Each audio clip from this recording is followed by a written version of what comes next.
हरे राम राम राम हरे हरे, हरे कृष्ण कृष्ण कृष्ण हरे हरे, हरे राम राम राम हरे हरे, हरे कृष्ण कृष्ण कृष्ण हरे हरे, हरे राम राम राम हरे हरे, हरे कृष्ण कृष्ण कृष्ण हरे हरे. बोला पुंडलिक वरदा हरी विठ्ठल, श्री ज्ञानदेव तुकाराम, पंढरीनाथ महाराज की जय. सद्गुरूंना नमस्कार करतो, काकांना नमस्कार करतो.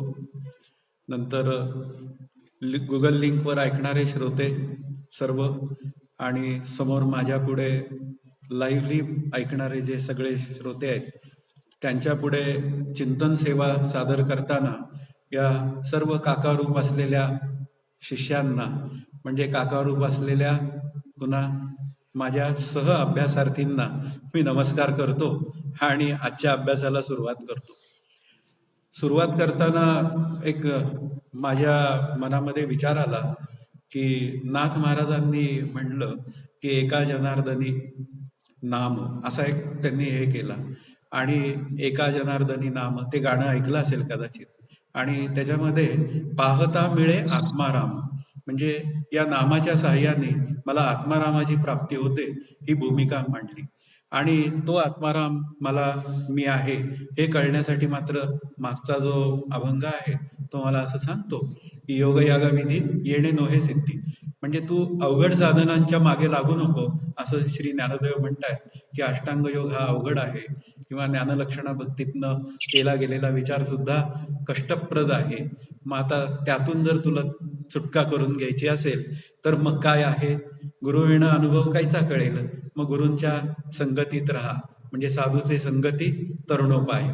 अशा साधूंच्या संगतीत जर मी राहिलो तर मग मी माझ्या आनंदाशी एकरूप होतो. आणि साधूची संगती या शब्दाचा अर्थ श्रोत्रिय, ब्रह्मनिष्ठ आणि दयाळू, की ज्यांना आनंदाचा अनुभव आहे, त्यानंतर ब्रह्मज्ञान अखंड आहे, पुन्हा शंका निरसन करण्याचं सामर्थ्य आहे, आणि तिसरा पुन्हा महत्वाचा जो एक गुणधर्म आहे तो ऍडिशनल आपल्या श्री गुरूंमध्ये आहे, तो ते नामसाधना देतात, की जो हरिपाठाचा मुख्य विचार आहे. कारण एक नाम हरी द्वैत नाम दुरी, अद्वैत कुसरी विरळा जाणे, म्हणजे एक नाम हरी या नामाचंच महत्व या हरिपाठामध्ये गायलेलं आहे. आणि मग त्या निमित्ताने आपण 6व्या अभंगाचा अभ्यास सुरू करणार आहोत. साधुबोध झाला तो नुरोनिया ठेला, ठाईच मुराला अनुभव, म्हणजे साधुबोध झाला पाहिजे, पण तो साधुबोध साधूचे संगती तरुणोपाय, म्हणजे साधूच्या संगतीत राहिल्याशिवाय तो साधुबोध होण्याची व्यवस्था नाही. साधू शब्दाचा अर्थ पवित्र. असं काय पवित्र आहे या जगात की ते मला कळलं असता आणखीन मला काही प्राप्त करून घेण्याची इच्छा माझ्या अंतःकरणात उरत नाही. ते आनंद ब्रह्म, ते आनंद रूप असलेलं हरीचं रूप. कारण नाम आणि रूप हे दोन्ही काय आहेत, एकरूप आहेत. आपण तो विचार केलाय की नाम आणि नामीचा अभेद आहे.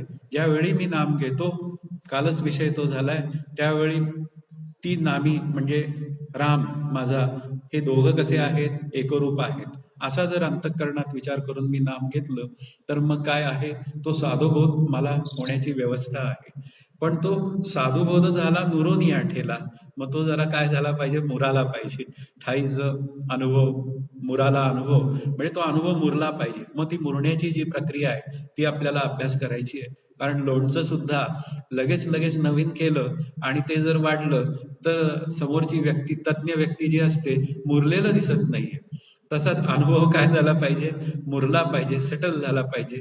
आणि असा अनुभव सेटल झालेली जी व्यक्ती जेव्हा त्या अनुभवाचं हस्तांतरण असं म्हणूया, आता हस्तांतरण या शब्दाचा अर्थ ते काय म्हणूया, शक्तिपात दीक्षेने त्या शिष्यामध्ये हस्तांतरण करते, तेव्हा मात्र त्या शिष्यालाही तसा अनुभव येण्याची व्यवस्था असते.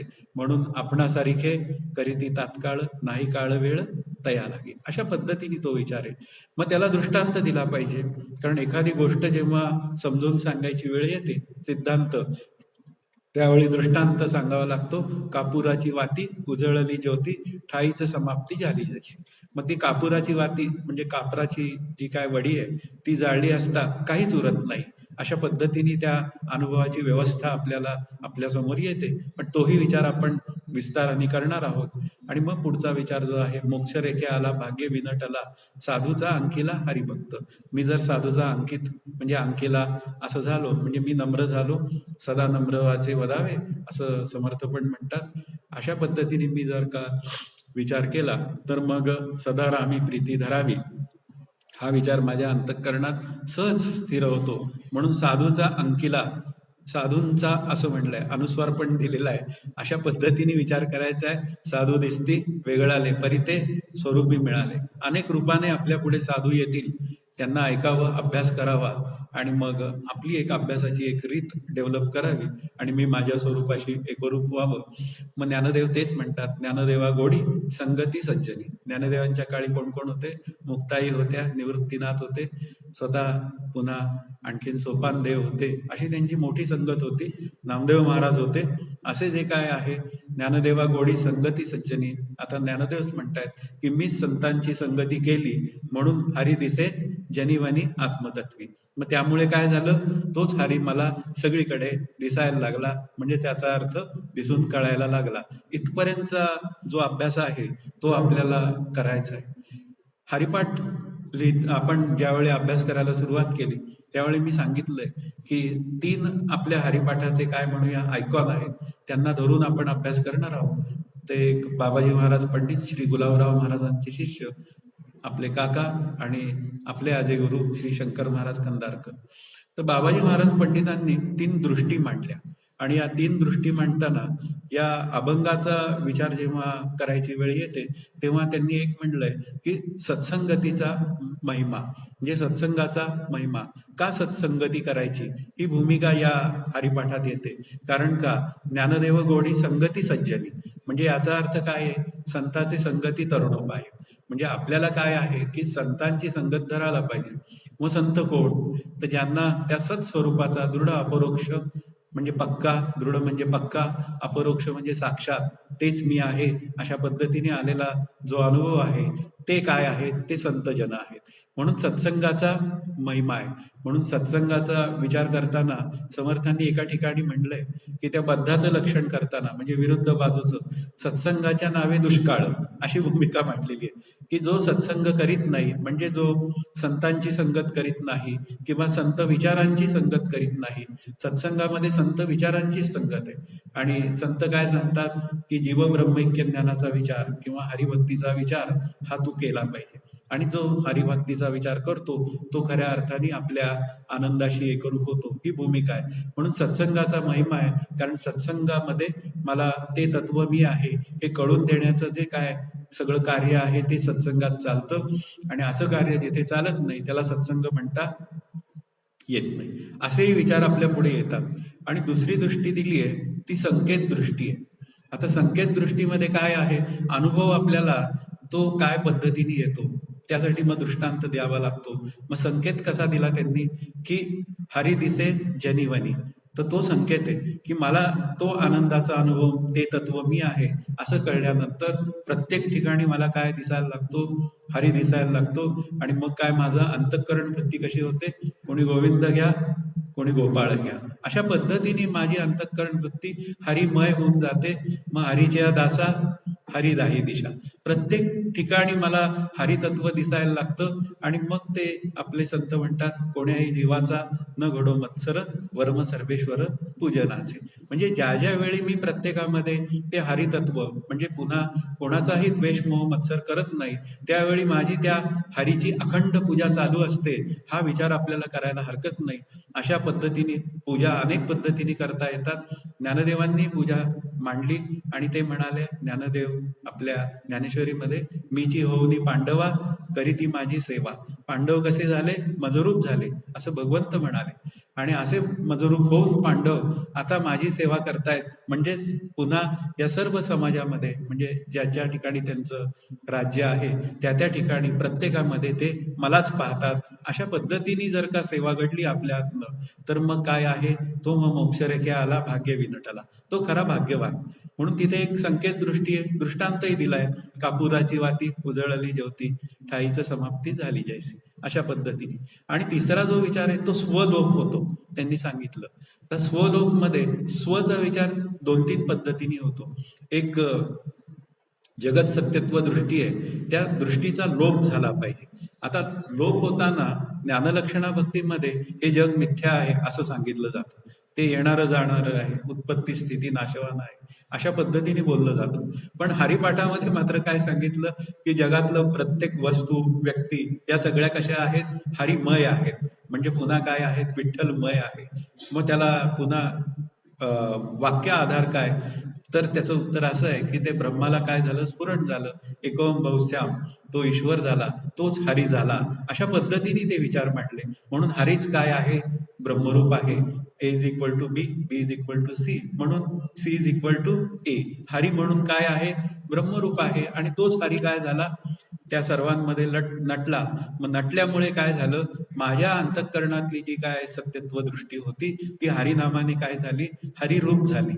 मग तिथे विवेकाचं साधन किती मी केलं, फार थोडासा विचार तिथे येतो. म्हणजे कष्टप्रदता जी आहे ती संपून जाते. पण हरिनामाला मात्र काय केलं पाहिजे, हरिमुखे म्हणा, हरिमुखे म्हणा. म्हणजे प्रत्येक वेळी माझी अंतःकरण वृत्ती गरज नसताना जेव्हा बाहेरचा अतिरिक्त विचार करून सुखी दुःखी होते, तिथे त्या त्यावेळी त्या वृत्तीला मी माझ्या बाजूला करून मी हरिनामामध्ये त्या वृत्तीला आणलं पाहिजे. असं कष्टप्रदता तिथे जास्त आहे. म्हणून तिथे आपल्याला अधिक प्रयत्नांची गरज असते, ती करावा लागतो. अशा रीतीने मिथ्यात्व दृष्टी येते. म्हणजेच काय होऊन जातं, सर्व जग मला हरिमय होऊन जातं. आणि मग तिथून पुढे पुन्हा स्वचा लोप अजूनही चालूच आहे. मग मी हरिमय आहे, मी हरिरूप आहे असा मला अनुभव येतो.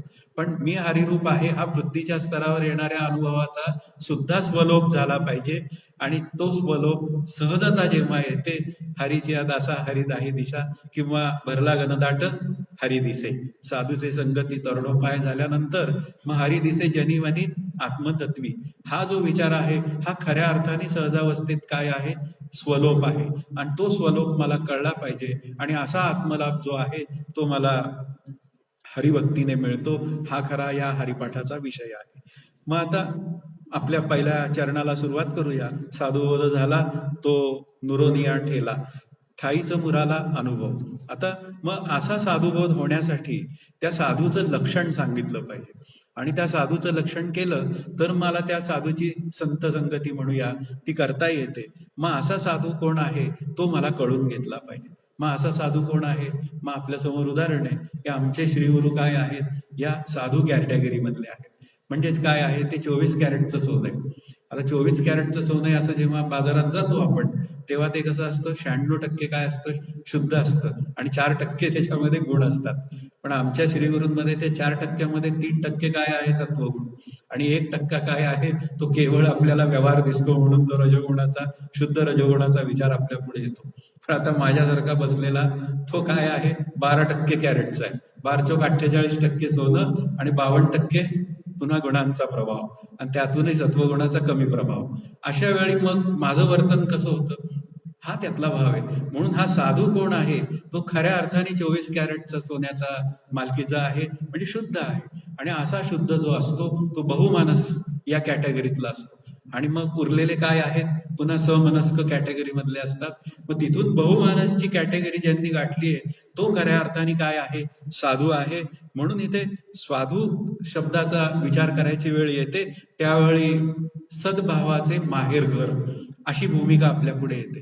की सद्भाव, सत या शब्दाचा अर्थ सतशी एकरूप झालेलं जे काय व्यक्तिमत्व आहे ते, म्हणजे ते हरिमय झालेलं व्यक्तिमत्व.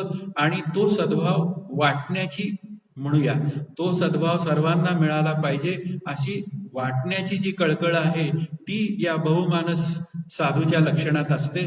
म्हणून असा ज्ञानी जो आहे तो ज्ञानी ज्ञानलक्षणेने ब्रह्मरूप झालेला असला तरी सुद्धा सगुण हरिभक्तीची गोडी असलेला पाहिजे. हा त्यातला मुख्य मुद्दा आहे. सगुण गोडीची म्हणजे हरिभक्तीची गोडी ज्याच्या ठिकाणी आहे, म्हणजे जो नामसाधन स्वतः करतो आणि दुसऱ्यालाही करायला लावतो, असा जो हरिभक्त आहे तो खरा या हरिपाठाचा खरा एक समजावून सांगणारा तो साधू महाराज आहे. म्हणून इथे काय आहे, संपूर्ण श्रीहरीच या जगाला व्यापून आहे असं निसंदिग्ध ज्ञान असलेला असून हरिनामावर अत्यंतिक प्रेम असलेला तो साधू आहे. कारण साधूंची काही लक्षणं दिसली पाहिजेत, की त्या साधूंनी सांगितलं पाहिजे की तुम्ही नामस्मरण केलं पाहिजे. आपल्याला श्री गुरु सतत आपल्याला काय सांगतात, की बाबा रे, तुझ्या या सगळ्या आत्मानात्म विचाराबरोबर तू हरिनाम सुद्धा घेत राहा. आणि हरिनाम जर का तू घेतलं तर एकनाम हरी, म्हणजे तू हरीशी एकरूप होशील.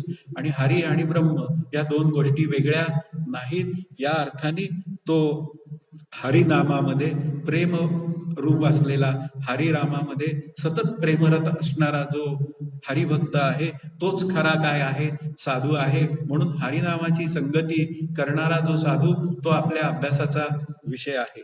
मग साधू कोण? असे साधू कोण? तर संत श्री गुरु हे काय आहेत? हे साधू आहेत. मग आता त्याला काही प्रमाण दिलं पाहिजे, की असे साधू असतील तर मग त्यांचं प्रमाण आम्हाला संतांचं द्या.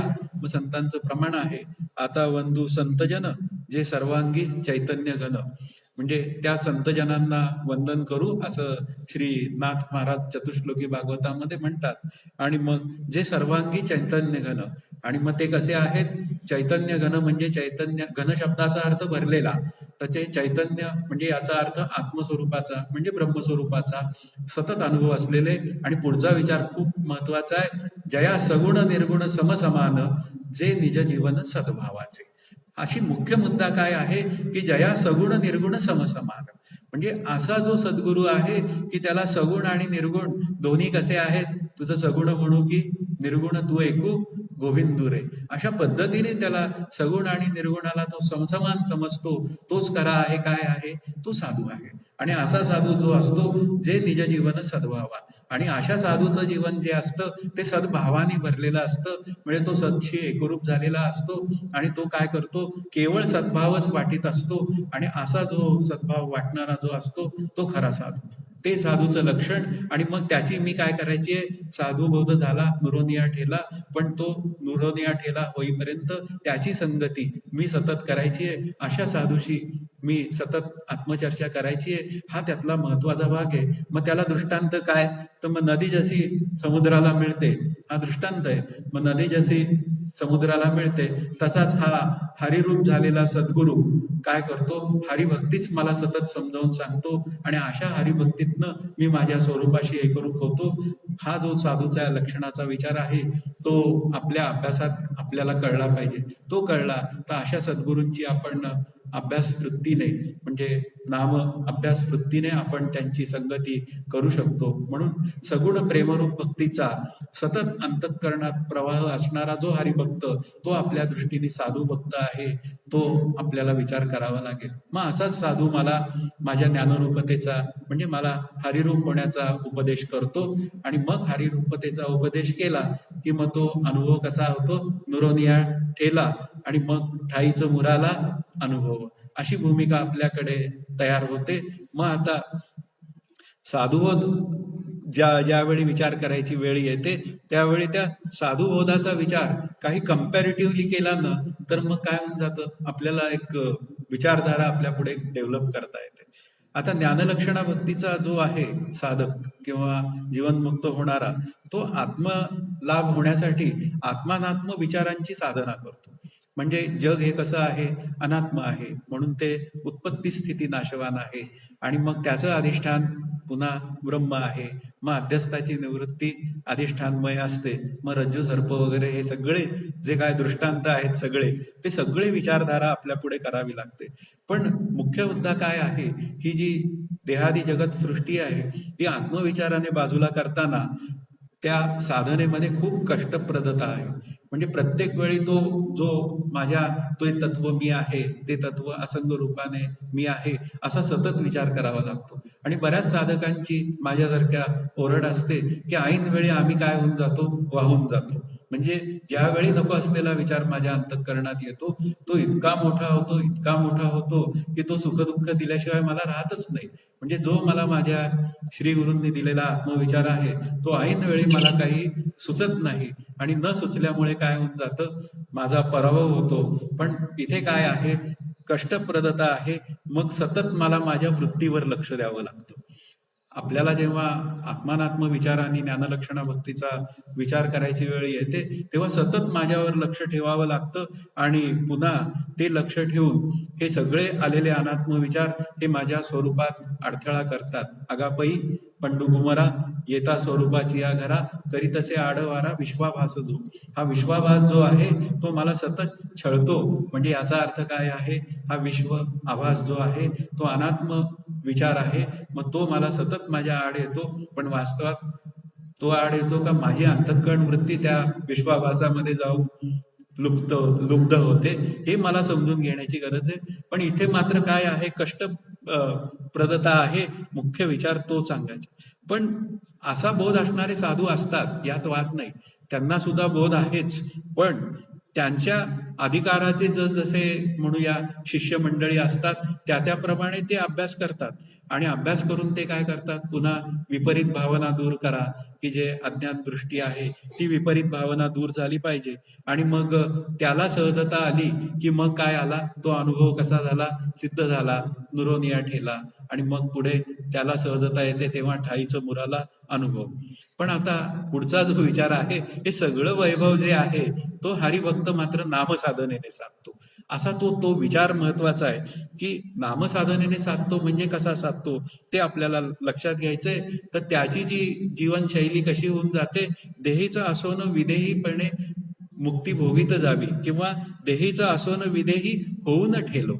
म्हणजे त्या नामामध्ये काय अशी एक शक्ती आहे की ते नामस्मरण करता करता ती अंतःकरण वृत्ती नामाची जर माझ्या अंतःकरणात स्थिरावली तर मला काय होऊन जातो, त्या जगाचा विसरच पडून जातो. म्हणजे ते जग बाधित करायचं वगैरे आहे ना, ही भूमिकाच त्याच्या अंतःकरणात शिल्लक उरत नाही. म्हणजे तो हरिभक्त काय होऊन जातो, त्या हरिनामाच्या निमित्ताने थेट देवरूपच होऊन जातो.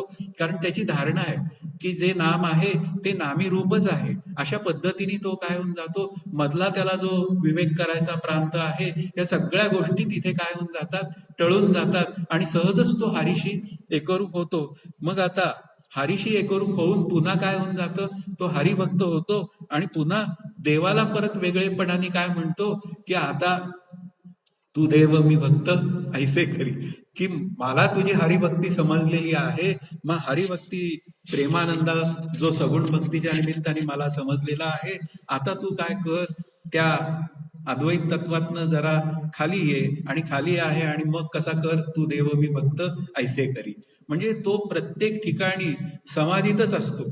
काय समाधी आहे, समोर बसलेल्या माझ्या सगळ्या व्यक्ती वस्तू सगळ्या काय आहेत, त्या हरिरूपच आहे. मग हरिरूप असल्यामुळे मी पण हरिरूप, समोरचा व्यवहारही हरिरूप, बसलेले सगळे हरिरूप, खुर्ची सुद्धा हरिरूप, माईक सुद्धा हरिरूप, बाजारपेठ सगळी कशाची, एका हरीचीच. आणि हरी कसा आहे आमचा, हरी आनंद रूप आहे. मग एक नाम घेऊन मी जर हरीचं हे सगळं एवढं मोठं कष्टप्रद चिंतन जे आहे ते माझं जर टळत असेल तर मग हरिनाम घ्यायला काय हरकत आहे मला. अशा पद्धतीने हरिनाम घेता घेता मी माझ्या आनंदाशी एकरूप होतो. म्हणून हा प्रेमानंद जो आहे, देवाला भक्त सांगतो की असा प्रेमानंद मला मिळवण्यासाठी, अशी आनंदाची कारंजी माझ्या अंतःकरणात सतत उठण्यासाठी तू मला सतत प्रेमाचा सुकाळ कर, म्हणजे नामाच्या निमित्ताने प्रेमाचा सुकाळ कर. आणि असा जो अनुभव रूप हरिरूप झालेला भक्त असतो, तो कुठलंही साधन म्हणजे कठीण साधन न करता तो योगयाग विधी येणे नोहे सिद्धी, अशा पद्धतीने तो आपल्याला या नामाच्या केवळ अभ्यासाने तो आनंदरूप होऊन जातो. हा भाग आहे. मग त्याचा फायदा काय होतो, तो श्रीगुरूचा दास होऊन जातो. आता संत आणि श्रीगुरु, संत माझ्या पुढे नाहीत, आपल्याला विचार करायची वेळ आली, समर्थ नाहीत माझ्या पुढे, ज्ञानदेव नाहीत, पण ते कशाच्या रूपाने आहेत माझ्या पुढे, ते त्यांच्या लिखाणाच्या रूपाने आहेत. पण लिखाण कोण मला समजावून सांगणार, पुन्हा मुद्दा तिथे आलाच ना. मग माझे श्रीगुरु, मग माझे श्रीगुरु कसे आहेत, तेच ज्ञानदेवांच्या रूपाने माझ्या पुढे आलेले आहेत. मग ते जर माझ्या पुढे ज्ञानदेव या रूपात माझ्या पुढे आलेले असतील, आमच्या अनुग्रहाच्या काळात, अनुग्रहाच्या दिवशी परमपूज्य मंदाताई होत्या, त्या म्हणाल्या की ज्ञानेश्वर माऊलींसारख्या एका समव्यक्तींकडनं तुम्ही अनुग्रह घेताय, हे तुमचं भाग्य आहे. आणि मग कालांतराने आम्हाला मंदाताईंचा सुद्धा अधिकार कळाला अभ्यास केल्यावर. मग त्यावेळी पुन्हा एकदा पदवीदान समारंभ झाला आणि मंदाताईंना आम्ही मुक्ताई रूप असं म्हणलो. तर त्या म्हणाल्या, फारच छान म्हणे, तुम्ही असं म्हणताय. म्हटलं तसं नाहीये, आम्ही म्हणत नाहीये, काकांशी बोलणं झालेलं आहे. आणि अशा पद्धतीने संत सगळीकडे काय होऊन जातात, जीवन संतमय होऊन जातं आपलं. म्हणजे आपलं जीवन हरिमय होऊन जातं, आपलं जीवन सतत प्रेममय होऊन जातं. असं प्रेममय जीवन जे भोगण्याचं जे काय भाग्य आहे, ते केवळ हरिनामामुळे मिळतं. ही भूमिका खरी आपल्या अभ्यासाची आहे. मग असा श्री गुरूंचा दास होतो. मग समर्थ काय म्हणतात, आपण समर्थांना काय म्हणतो, श्री रामदास स्वामी. आणि समर्थ काय म्हणतात, रामाला समर्थ म्हणतात.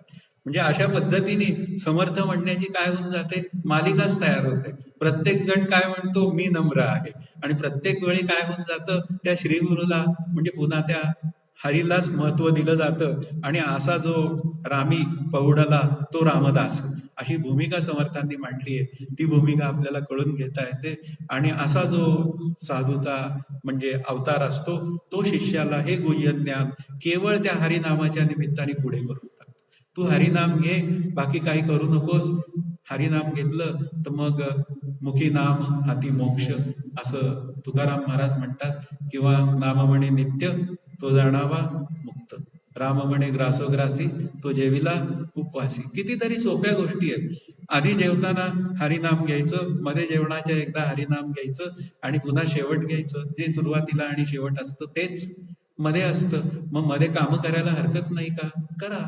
पण पुन्हा हरिनामाच्या तालावर जर कामं केली तर काय होऊन जातं, त्या कामांनाही काय होऊन जातं, हरीचंच स्वरूप येऊन जातं. आणि हरीचं स्वरूप आलं तर प्रत्येक गोष्ट हरिमय होते. ही भूमिका आहे. मग त्यासाठी दृष्टांत द्यावा लागलाय.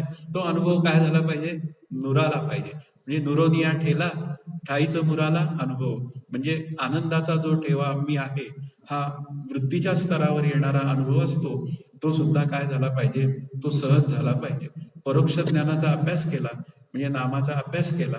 नाम आणि नामी एकरूप आहे अशा दृष्टीने मी अभ्यास केला. आणि त्यानंतर काय झालं, मला मी आनंदाचा ठेवा आहे हे कळालं. आणि त्या आनंदाच्या ठेव्याला सहजता आली. इथपर्यंतचा जो विचार आहे, नुरोनिया ठेला आणि ठाईचं मुराला अनुभव, अशा पद्धतीने जर का मला ते ज्ञान झालं तर ते काय पद्धतीचं असेल, त्याला दृष्टांत दिला सिद्धांतासाठी. कापुराची वाती उजळली ज्योती, ठाईचं समाप्ती झाली जैसी. म्हणजे कापुराची वाती असते, ती वडी जळाली की तिथे काय आहे, तिथं काही उरत नाही.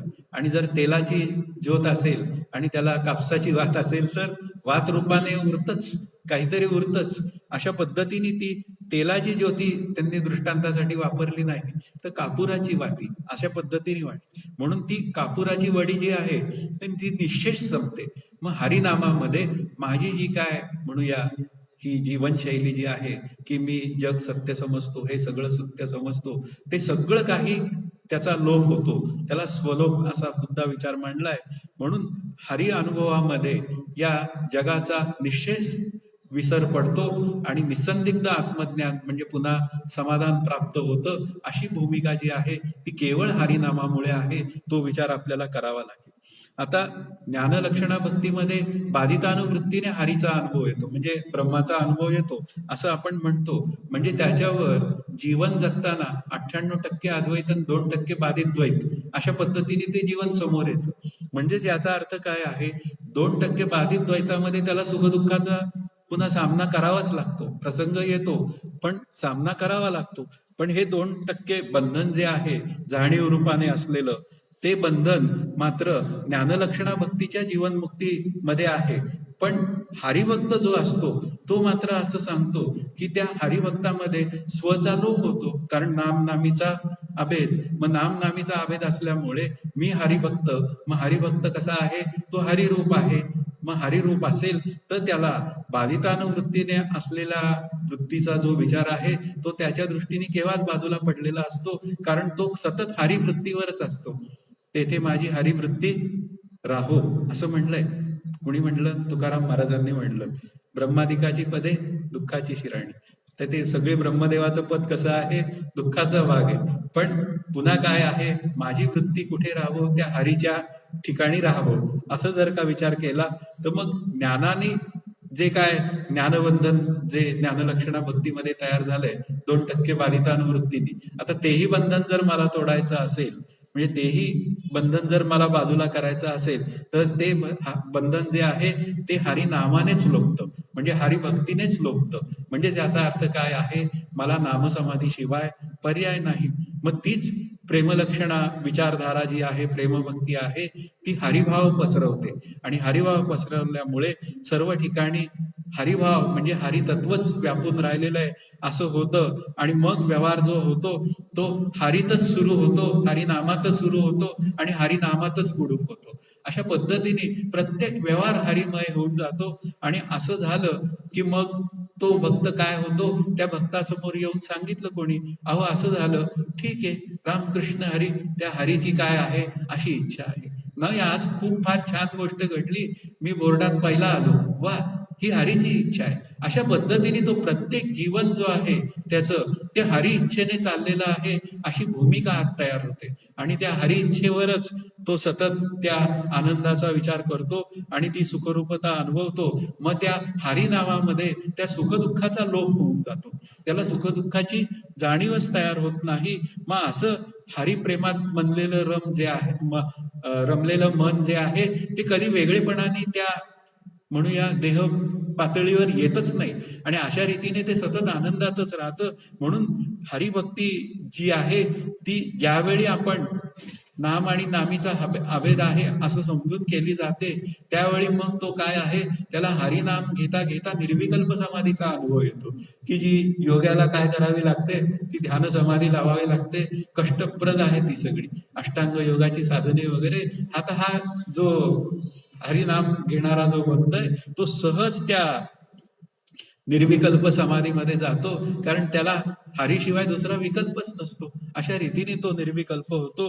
म्हणून निर्विकल्प श्री हरीशी जीव हरी नामाने त्या आनंदाशी एकरूप होतो, समरस होतो, ही भूमिका आहे. आणि तो कसा असतो, मग त्याला काय म्हणायचं, तो हरी समाधीत आहे.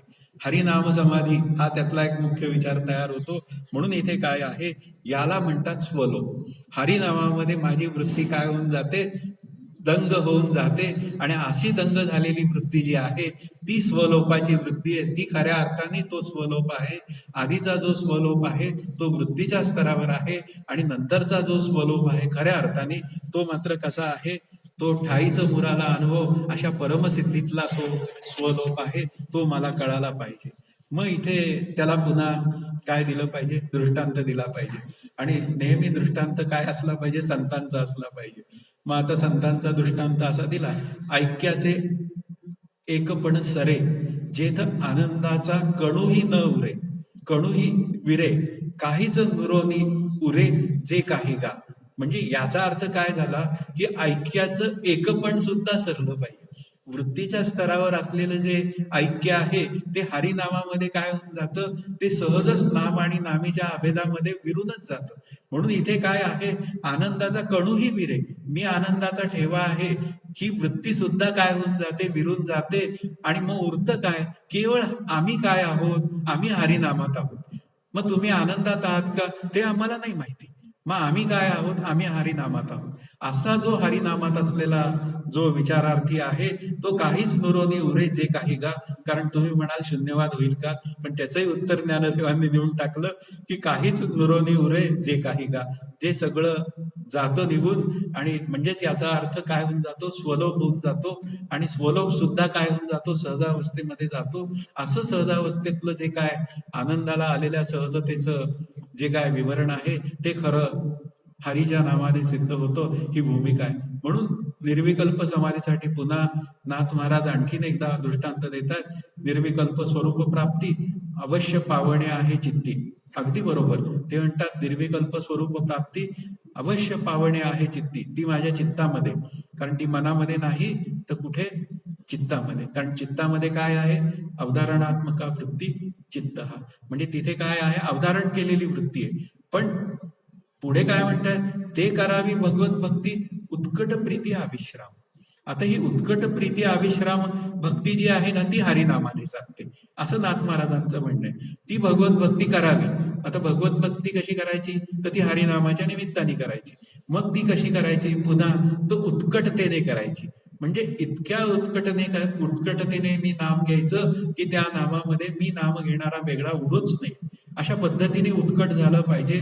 प्रीती त्या नामाविषयी प्रेम असलं पाहिजे आणि अविश्राम या शब्दामध्ये अखंडता असली पाहिजे. असं अखंड मी नाम घेतलं तर ते करावी भगवत भक्ती. अशी भगवत भक्ती ही काय होते, सिद्ध होते आणि तीच काय आहे, अखंड निर्विकल्प समाधी आहे. अशा अखंड हरिनामाने मी अखंड निर्विकल्प होऊन राहतो, म्हणून नामस्मरणाने अशी अखंड निर्विकल्प समाधी प्राप्त होते.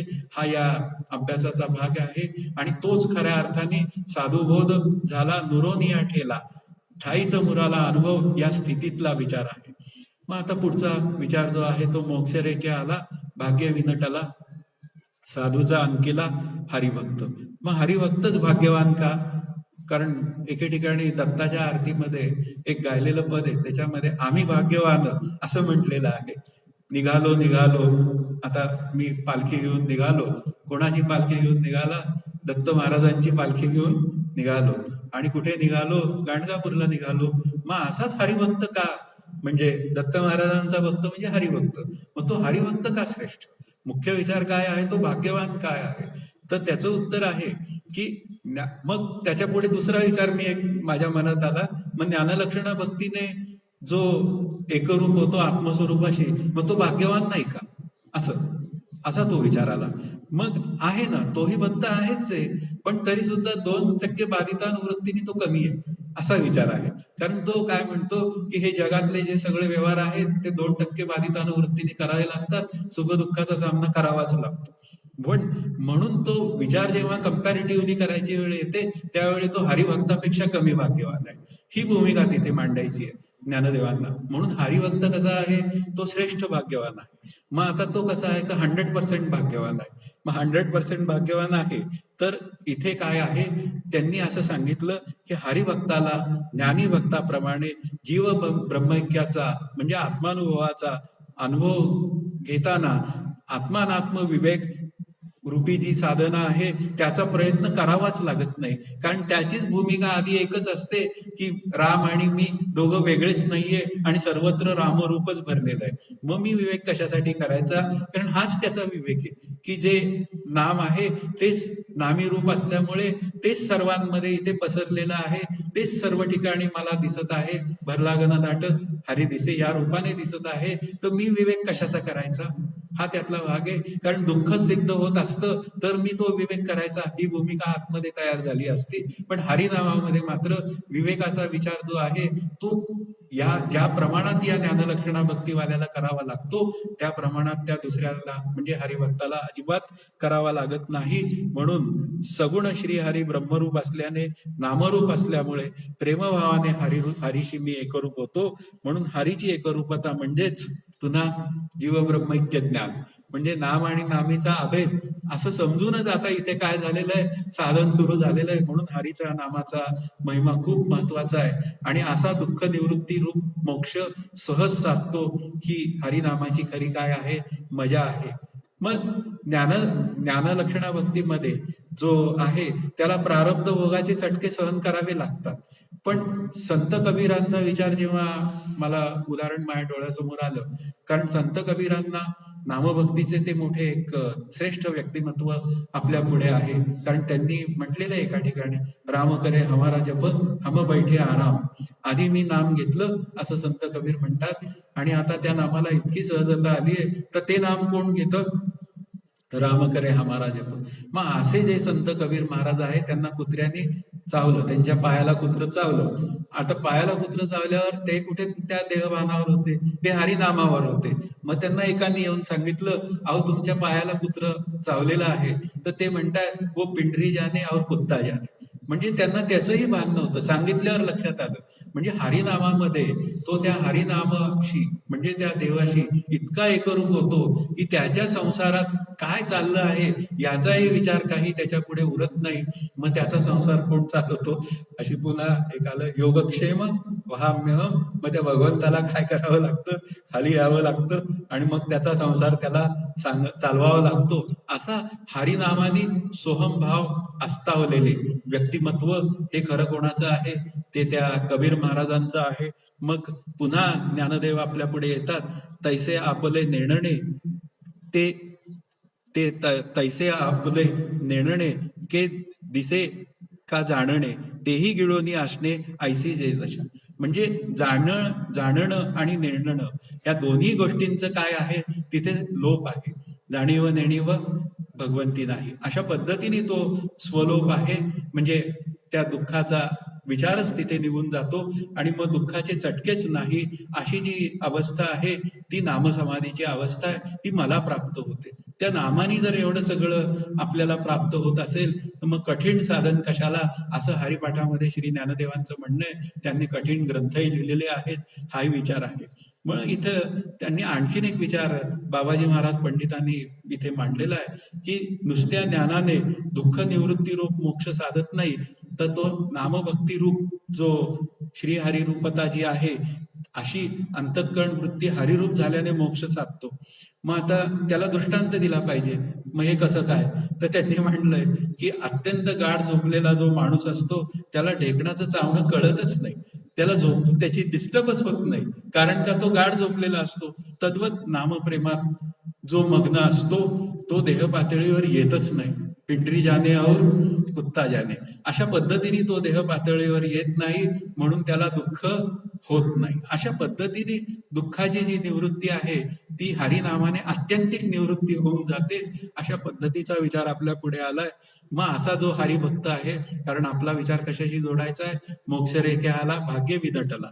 मग असा जो हरिभक्त आहे तर बाबाजी महाराज पंडित म्हणतात, मी म्हणत नाही, तर मोक्ष हा हरिभक्ताचे पायतळी येतो असं त्यांनी म्हटलंय. आणि ते म्हणणारेही वेदांत केसरी आहेत, भक्ती आहे त्यांच्याकडे. मग पायतळी येतो या शब्दाचा अर्थ काय, तर मोक्षरेखे आला भाग्य विनटला हा विचार झाला.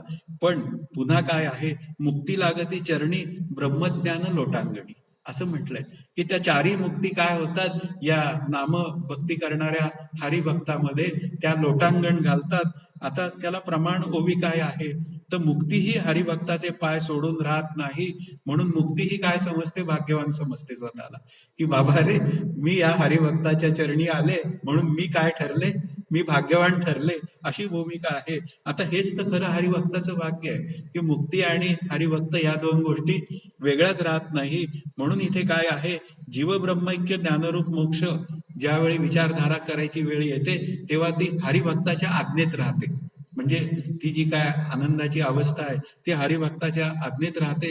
मग आता उद्धवाला बोलताना भगवान श्रीकृष्ण म्हणाले, माझ्यावर मुख्य मुद्दा काय आहे की माझे ठिकाणी भक्तिप्रेम लागणे हे भाग्यवंताचे लक्षण आहे, असं उद्धवाला कोणी म्हटलं, भगवान श्रीकृष्णाने म्हटलं. आणि असे हे जे काय भगवान श्रीकृष्ण आहेत, जेव्हा आमचे सुदामा महाराज त्यांना भेटायला गेले त्यावेळी काय झालं, ते पळत आले. मुख्य विचार काय आहे, आमचे सुदामा महाराज काय होते, भगवंताचे भक्त होते.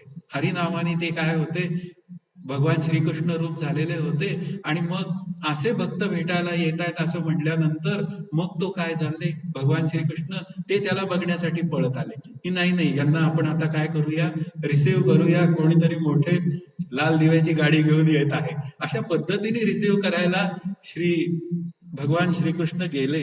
म्हणजे इथे काय आहे की मी नाम घेतो म्हणून काय आहे, मी भगवंताचा भक्त आहे. आणि मग सुदामा महाराजांच्या आगमनाला ज्यावेळी भगवान श्रीकृष्ण जातात त्यावेळी मग भाग्यवान कोण आहे, अशी भूमिका आहे. भगवंत भाग्यवान आहे का सुदामा महाराज भाग्यवान आहे, अशा दोन गोष्टींचा विचार करायची वेळ येते.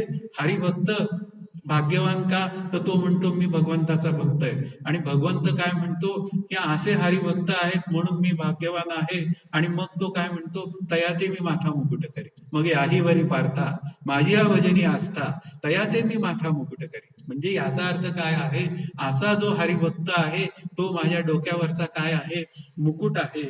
मग असं हरिभक्ताचं लक्षण जे आपल्याला आहे, ते हरिभक्ताचं लक्षण कसं आहे, तर तो स्वतःकडे कधी मोठेपणा घेत नाही.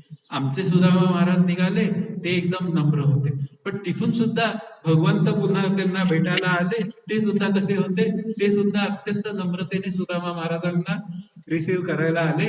आणि भगवंताने सुदामा महाराजांना विचारलं, बाबा रे माझ्यासाठी काही आणलेलं आहे का, आणलेलं असेल तर ते देऊन टाक. सुदामा महाराजांना पुन्हा काय झालं, पोह्याची पुरचुंडी आणलेली होती, कारण सुदामा महाराज गरीब, आणि पोह्याची पुरचुंडी आणलेली होती. बायकोने दणकाच दिलेला होता, येताना काहीतरी भगवंताकडनं ऐश्वर्य मागून आणा, तर काही आपलं घरचं सुद्धा नीट चालेल, म्हणजे काही अडचणच नाही. अशा पद्धतीने हे गेले. भगवंतानी त्या पुरसुंडीतले पोहे खाल्ले का, तर ते तिकडून आलेले होते ना, ते प्रेमाने भिजलेले, असे सगळे भक्तीने भिजलेले ते खाल्ले. आणि मग आमचे सुदामा महाराज म्हणाले, निघतो आम्ही घरी. मग ते म्हणाले, निघा. आणि निघा म्हटल्यावर ते ज्यावेळी गेले त्यावेळी ते घरी दार ठोठवलं, तर त्यांनी विचारलं, हे कोणाचं घर आहे? सुदामा महाराजांनी विचारलं. तेव्हा त्यांची बायको दागिन्यांनी म्हटलेली सगळं काही, ती म्हणाली, अहो कोणीतरी आलं आणि त्यांनी सगळी ही नगरीच सुवर्णाची करून टाकली म्हणे, सगळंच काही सुवर्णमय झालेलं आहे. तर ते म्हणाले, रामकृष्ण हरी, मी आता झोपडीत राहतो, कारण माझा हरी तिथे आहे. अशा सुवर्ण नगरीत माझं मन रमून गेलं आणि मी हरिप्रेमाला विसरलो, तर काय करायचं? म्हणजे हा जो हरिभक्त आहे तो काय असतो, भाग्यवान असतो. आणि मग तो हरी जो आहे ना, तो स्वतःला भाग्यवान समजतो. अशी दोन्ही बाजूनी काय आहे, निस्सीम प्रेम करण्याची एक, काय म्हणूया, तिथे एक चढाओढच लागलेली असते. अशी जी हरिभक्ती असते ती हरिनामाने आपल्याला मिळते. म्हणून मोक्षरेखे आला भाग्य विनटला, अशा पद्धतीने. आणि साधूचा अंकिला हरिभक्त, असा साधूंचा अंकिला हरिभक्तही होतो आणि पुन्हा हरिही होतो. अशा दोन्ही बाजूनी काय होऊन जातं, इतका प्रेमाचा पूर येऊन जातो की दोघंही कसे असतात, मजेत असतात. हा त्यातला भाग आहे. म्हणून भक्तांचं वर्णन ज्ञानदेवांनी पुन्हा एकदा केलंय. अखंड अगरबता होऊनी असती, असं ते हरिभक्ताचं वर्णन आहे. तयांची विनय हेची संपत्ती. अखंड अगरवता ही करावे दास्य सकळ, असं ज्ञानदेवांचं म्हणणं आहे. पण अशी जी अगरवता असते ती अखंड अगरवता असते त्या भक्ताची. आणि पुन्हा तयाची विनय हेची संपत्ती. हरिनामामध्ये तो हरीच सतत वर्चस्व आहे असं समजतो. आणि हरी मात्र काय म्हणतो, त्या हरिभक्ताचं वर्चस्व आहे. असं दोन्ही बाजूनी तो प्रेमभाव, म्हणजे प्रेम नदीचा एक मोठा पूर आलेला असतो. पण हे सगळंच कशामुळे घडतं, हरिनामामुळे घडतं. हा त्यातला भाव आहे. म्हणूनच हरिभक्त भगवंताच्या मुकुटाचा काय होतो, धनी होतो. आणि त्याला म्हटलंय, तया ते मी माथा मुकुट करी, तो विषय आहे. आणि मग भक्त कसा आहे, तो पुन्हा लघुत्वाचे नि मुद्दले बैसला गुरुत्वाचे सेले. गुरुच्या कुठे जातो, अशा पद्धतीने. म्हणजे गुरुचा तो काय होऊन जातो, दास होतो. तो म्हणतो मी तुमच्या पायावर आहे. पण गुरु काय म्हणतो, अरे अजून हा भेटायला कसा नाही आला मला. आता असं गुरूंनी म्हटलं पाहिजे. आम्ही नेहमीच म्हणतो, काका तुमची आठवण झाली, आम्ही भेटायला आलो, पण कधीतरी काकांना माझी आठवण व्हावी. अशा पद्धतीने जर का विचार आपल्या अंतःकरणामध्ये तयार झाला, तर खऱ्या अर्थाने तो अभ्यासार्थी जिंकला, ही भूमिका आहे. म्हणून हरिभक्त साधूचा अंकित असतो.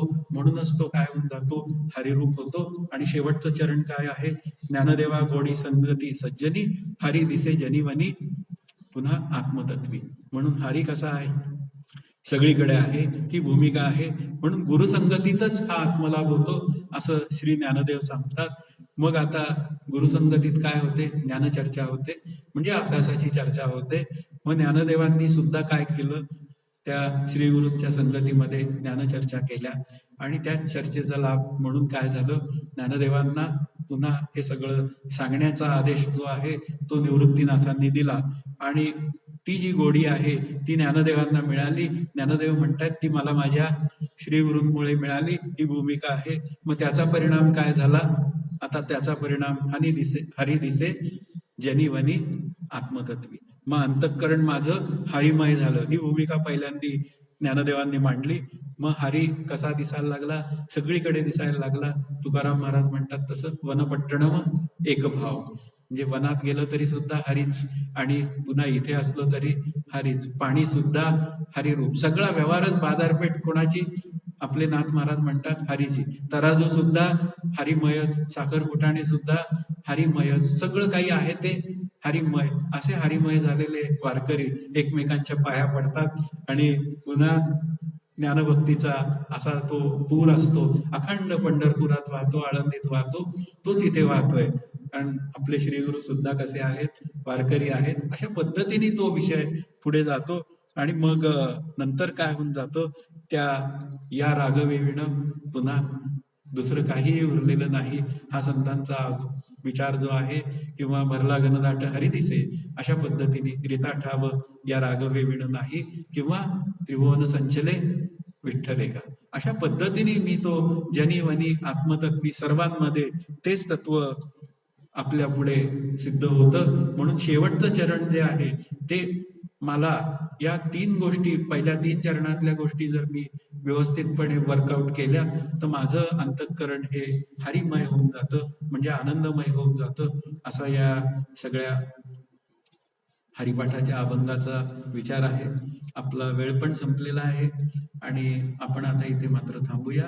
जय जय रघुवीर समर्थ. हरि ओम तत्सत. श्री पांडुरंगाय नमः.